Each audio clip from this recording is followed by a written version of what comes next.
أعوذ بالله من الشيطان الرجيم بسم الله الرحمن الرحيم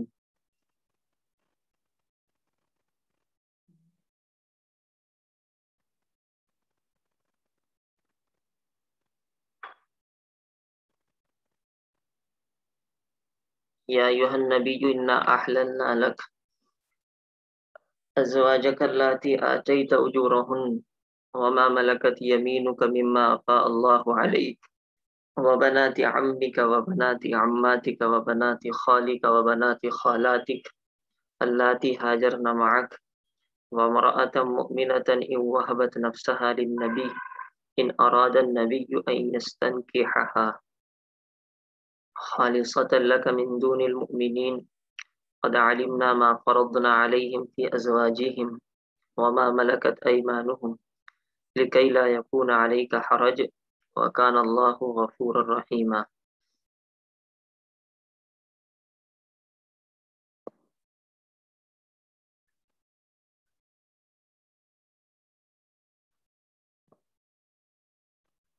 یہ سورہ احزاب چل رہی ہے. اس آیت میں خاص آپ صلی اللہ تعالی علیہ وسلم کس عورت سے شادی کر سکتے ہیں اور کس عورت سے نہیں کر سکتے، یہ مسائل بیان کیے گئے. اے نبی، انا بے شک ہم نے احللنا حلال کر دی ہیں، اللہ کا آپ کے لیے ازواجک آپ کی بیویاں، اللاتی جن کو آپ نے دے دیا ہے اجورہن ان کا مہر، وما ملکت اور وہ عورتیں بھی جو کہ مالک ہیں یمینک آپ کا دانا ہاتھ. لیکن پہلے بھی بتلایا تھا یہ مطلب نہیں ہوتا کہ دانا ہاتھ کسی کا مالک ہو، بلکہ اس سے مراد ہوتی ہے باندیاں، غلام باندی مراد ہوتے ہیں، یعنی باندیاں بھی آپ کے لیے حلال ہے. مما ان میں سے افاء جو اللہ تعالیٰ لوٹا دے، عطا کر دے اللہ تعالیٰ علیہ کا آپ پر، یعنی آپ کو اللہ تعالیٰ عطا فرما دے. وبناتی عمی کا اور آپ کی چچا کی بیٹیاں، وبناتی عماتک اور آپ کی پھوپھی کی بیٹیاں، عم چچا، عمتن پھوپھی، عمات بہت سی پھوپھیاں، وبناتی خالی کا اور اپنے ماموں کی بیٹیاں، خال ماموں، وبناتی خالاتک خالتن خالہ، خالات بہت سی خالائیں، اور آپ کی خالہ کی بیٹیاں، اللاتی ہاجر معک جنہوں نے ہجرت کی ہے معکا آپ کے ساتھ، وامرأۃ مؤمنۃ اور ایمان والی عورت بھی آپ کے لیے حلال ہے، ان وہبت اگر وہ اپنے آپ کو گفٹ کر دے، بخش دے، نفسہا اپنے آپ کو، للنبی نبی کو، ان ارادہ اگر ارادہ کریں، اگر چاہیں نبی، ان یستنکحھا اس بات کا کہ وہ اس سے نکاح کریں گے، خالصتاً خاص ہے آپ کے لیے، من دون المؤمنین نہ کہ ایمان والوں کے لیے، ان کا مسئلہ کچھ اور ہے، آ جائے گا تفسیر میں. علمنا تحقیق کے ہم نے جان لیا ہے، ما اس مہر کو، فرضنا جو ہم نے مقرر کیا ہے، علیہم ان مسلمانوں پر، فی ازواجہم ان کی بیویوں کے بارے میں، وما ملکت ایمانہم اور اس کو جن کے یہ مالک ہیں، جن کے ان کے داہنے ہاتھ مالک ہیں، یعنی ایمان والے جن کے مالک ہیں، لکی لا تاکہ نہ ہو علیہ کا آپ پر حرج کچھ تنگی، یعنی آپ کے لیے چھوٹ اس وجہ سے ہے تاکہ آپ کو تنگی نہ ہو. وکان اللہ اور اللہ تعالیٰ بہت بخشنے والے اور رحم فرمانے والے.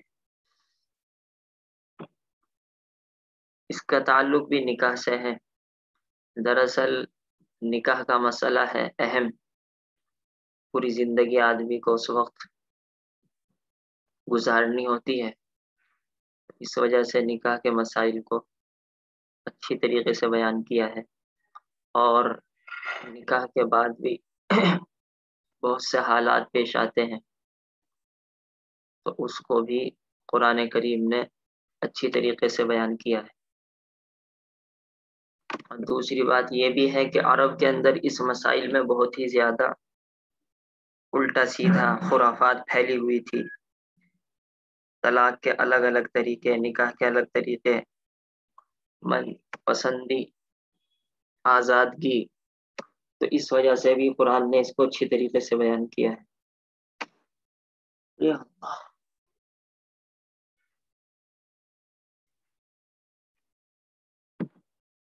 تفسیر رسول اللہ صلی اللہ علیہ وسلم کے چند مخصوص احکام۔ ان آیات میں بعض وہ احکام بیان فرمائے گئے ہیں جو رسول اللہ صلی اللہ علیہ وسلم کے لیے خاص ہیں۔ یہ بات یاد رکھنی چاہیے کہ بہت ساری قرآن کی آیات اور آپ صلی اللہ تعالی علیہ وسلم نے خود جو حدیثیں بیان کی یا کچھ عمل کر کے دکھلایا، اس میں بہت سی باتیں آپ صلی اللہ علیہ وسلم کے ساتھ خاص ہوتی ہیں، تو اس میں کسی ایمان والے کو جائز نہیں ہے کہ وہ عمل کرے۔ مثال کے طور پر 9 بیویوں کا مسئلہ ہے، اللہ کے رسول کے لیے جائز ہے لیکن کسی ایمان والے کے لیے جائز نہیں ہے۔ ایسے ہی یہاں بھی آپ پڑھ لیں گے کتنے ایسے مسائل ہیں جو اللہ کے رسول کے ساتھ خاص ہیں۔ تو ایک دم قرآن اور حدیث کو پڑھ کر آدمی یہ سوچے میں عمل کر لوں، تو بعض مرتبہ ایسا بھی ہو جاتا ہے کہ وہ صرف اللہ کے لیے، اللہ کے رسول کے لیے ہوتا ہے، تو اس وجہ سے بڑے علماء سے معلوم کرنا ضروری ہوتا ہے، کہیں ایسا نہ ہو وہ آپ کی خصوصیت ہو اور آدمی خود اس پر عمل کر لے۔ اول یہ کہ پہلی خصوصیت، ہم نے آپ کے لیے حلال کی ہیں آپ کی سب موجودہ بیویاں جن کا مہر آپ ادا کر چکے ہیں۔ اس وقت آپ کے نکاح میں 4 سے زیادہ بیویاں تھیں۔ آپ جانتے ہیں کہ آپ صلی اللہ علیہ وسلم نے مشہور قول کے مطابق 11 عورتوں سے شادی کی ہے، لیکن ایک وقت میں 9 رہی ہیں، اور جس وقت آپ صلی اللہ علیہ وسلم کا انتقال ہوا اس وقت آپ کے نکاح میں 9 تھی۔ ویسے 11 سے شادی کی ہے، لیکن حضرت خدیجہ اور حضرت سودا ان دونوں سے مکہ میں شادی کی اور ان دونوں کا انتقال ہو گیا۔ حضرت سودا کا تو مدینے میں ہوا ہے، لیکن حضرت خدیجہ کا تو مکہ ہی میں ہو گیا تھا۔ تو 9 باقی رہی ہیں ایک ساتھ، اور 9 ہی انتقال تک باقی رہی ہیں، اس وجہ سے 9 کہا جاتا ہے، ورنہ حقیقت میں 11 سے آپ نے شادی کی ہے، نکاح کیا ہے۔ تو اس میں یہ بات بیان کی گئی کہ جن کا مہر آپ ادا کر چکے وہ حلال ہیں۔ یہ وہی بات ہے کہ مہر کی کتنی اہمیت ہے۔ اللہ کے رسول سے بھی یہ کہا جا رہا کہ آپ کے لیے ٹھیک ہے 4 سے بڑھ کر چھوٹ 11 تک کی ہو گئی، اور کی بھی ہو گئی چھوٹ آپ کی، لیکن مہر آپ کو بھی ادا کرنے ہیں جن کی جو آپ کے نکاح میں پہلے آ چکی ہے اس آیت کے نازل ہونے سے پہلے۔ تو آج کے دور میں جو مسلمان مہر کے اندر لاپرواہی برتتے ہیں وہ بہت ہی بدبخت انسان ہوتے ہیں، جن کو مہر دینے کا بالکل ارادہ ہی نہیں ہوتا۔ حدیث شریف میں تو اس کو زنا تک کہا گیا ہے کہ جس کے مہر کا ارادہ ہی نہیں ہے بالکل، اور وہ شادی کر کے بیٹھ جاتا۔ مہر لڑکی کا حق ہے، اس کو پہنچنا چاہیے جلدی سے جلدی۔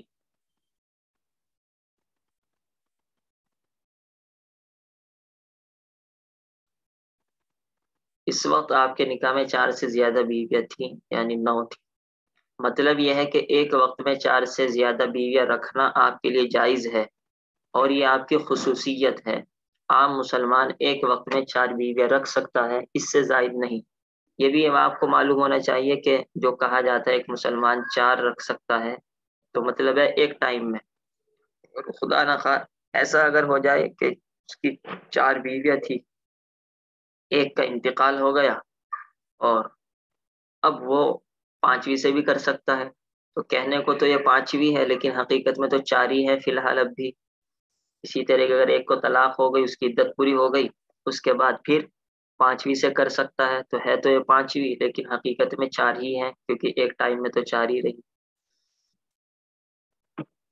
مخالفین اسلام کے اعتراض کا جواب، یہ بات تو تفصیل کے ساتھ سورہ نساء میں گزر چکی ہے کہ 4 ہیں اور 4 کی کیوں اجازت ہے۔